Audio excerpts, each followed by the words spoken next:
Шешесі баласының қолындағы 2 алманы көріп: «Балам, бір алмаңды маған берші» дейді.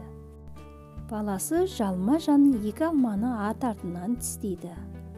Бұны көріп тұрған анасы: «Балам, не деген өзімшіл болып кеттің?»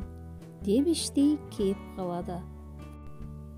Дәл осы сәтте баласы: «Шеше, мына алманы сіз жеңіз, мынау тәтті екен. Ал мына алманы мен жейін. Мынау анша дәмді емес екен. Оны мен жейін» дейді. Бұған ана жүрегі дереу елжірейді. Сол үшін бір адамға баға беруде оған өте асығыс тұжырым жасауға болмайды. Оның да өзіндік ерекшелігі болуы мүмкін. Сен көрген әрбір адам бір кітап, сен түсінбеген әрбір адам сен әлі оқымаған бір кітап. Сондықтан басқаларға асығып баға беріп кетпейік.